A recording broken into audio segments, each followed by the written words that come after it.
दोस्तों, आज की कहानी है ननन जी। आप और आपकी माँ दोनों ही धोखेबाज हो। दोस्तों, कहानी शुरू करने से पहले अगर आपने चैनल को सब्सक्राइब नहीं किया हो तो कर लीजिए ताकि आपके पास पहुंच सके हर नया वीडियो।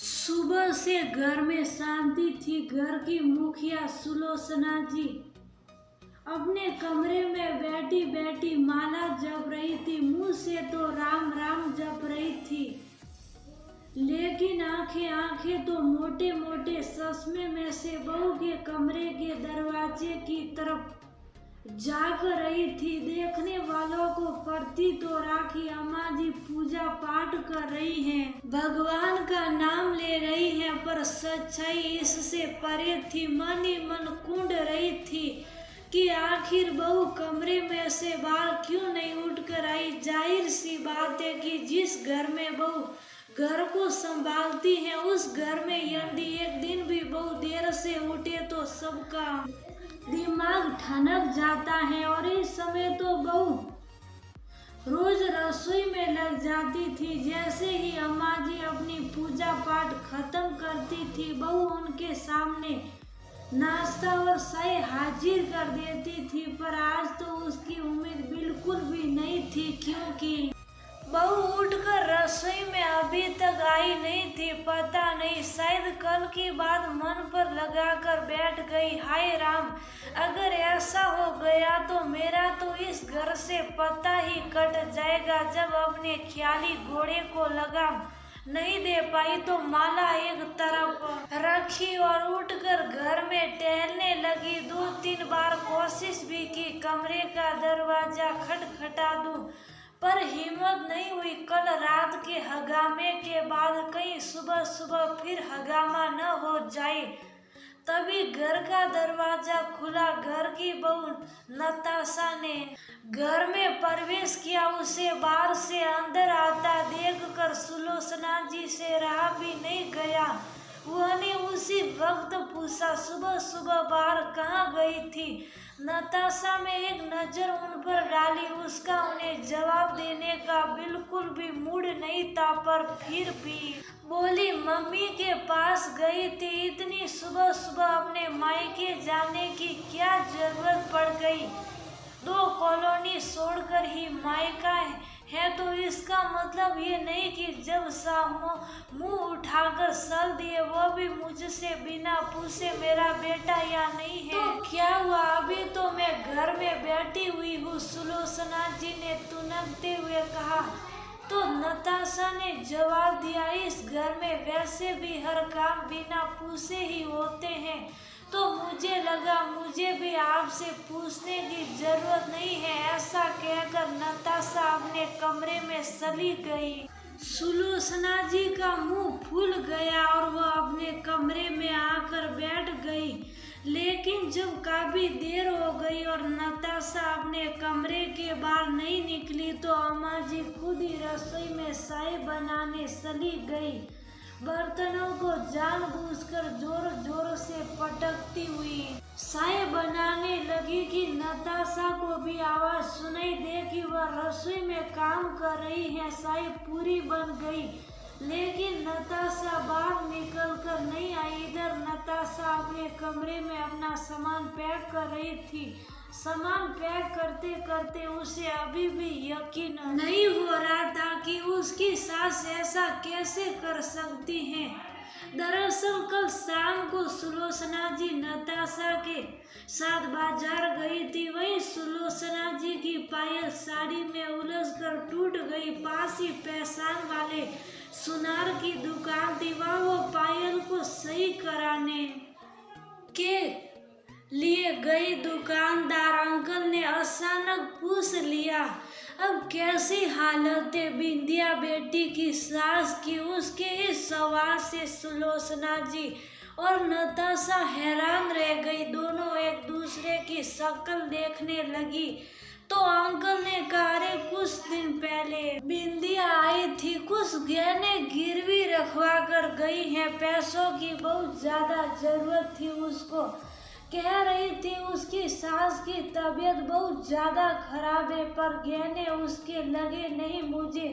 उसकी शादी के सारे गहने तो मैंने ही तैयार करे थे। शायद सास के गहने रखवा गई है। कहते कहते वो ने गहने दिखा भी दिए। गहने देखकर नताशा हैरान रह गई। ये तो उसके गहने थे, पर ये गहने बिंदिया के पास आए कैसे? ये गहने तो उसने अपनी सास के पास रखे थे। उसने सुलोचना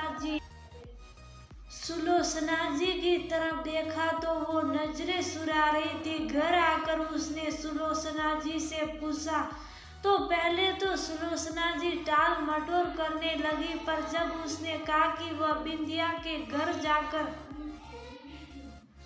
उसकी सास के सामने पूछेगी, तो सुलोचना जी ने कहा वह गहने मैंने ही उसे रखने के लिए दिए थे। उनका जवाब सुनकर नताशा ने पूछा, लेकिन क्यों? मैंने तो विश्वास कर आपको पास रखे थे गहने रखने के लिए, आपने उसे बिंदिया को कैसे दे दिए? वह मेरी बेटी है, उस पर तो मैं आंखें मूंद कर विश्वास कर सकती हूँ, पर तू तो बहू है। अगर मैं गहने घर पर रखती तो तेरा क्या पता, तू कब अपने मायके ले जाकर रख देती। सुलोचना जी का ये जवाब सुनकर नताशा हैरान रह गई। उसे यकीन भी नहीं हुआ कि बेटी ही नहीं, माँ भी धोखेबाज है और दोनों माँ बेटी मिलकर उसे धोखा दे रही है।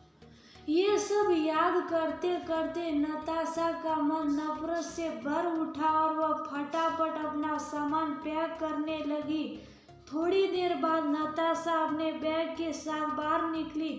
उसके हाथ में बैग देखकर सुलोचना जी बोली, कहाँ जा रही है? अपने सामान के साथ अपने मायके जा रही हूँ और वहीं से कल की ट्रेन से परवीन जी के पास चली जाऊंगी। भाई से कहकर टिकट अभी सुबह सुबह ही बनवा लिया है।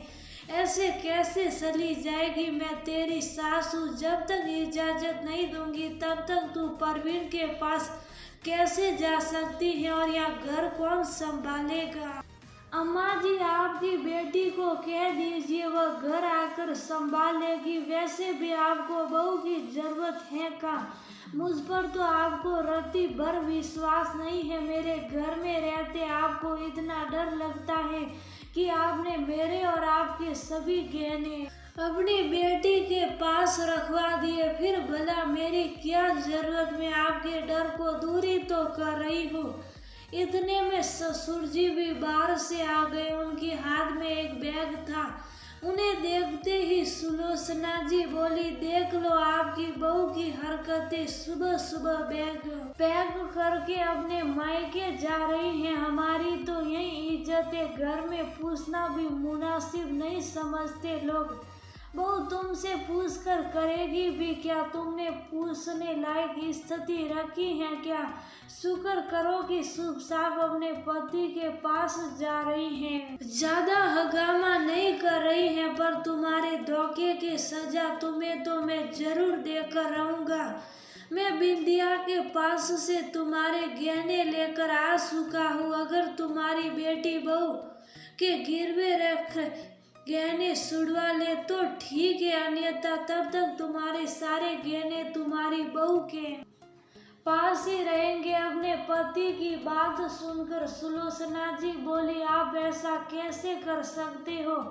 भला मेरे गहने आप बहू को कैसे दे सकते हो? वैसे ही दे सकता हूँ जैसे तुम बहू के गहने अपनी बेटी को दे सकती हो, और तुम्हारी बेटी उससे भी महान। वो तो गहने ही गिरवी रख कर आ गई। वैसे भी अब ये तुम्हारी सिरदर्दी है कि तुम अपनी बेटी से गहने कैसे निकलवाओगी। कहते हुए ससुर जी ने सारे गहने नताशा के हाथ में रख दिए और और खुद नताशा को उसके मायके छोड़ने गए। इधर उन गहनों के पीछे माँ बेटी का रिश्ता भी बिगड़ गया, साथ ही बेटे बहू का विश्वास खोया। वो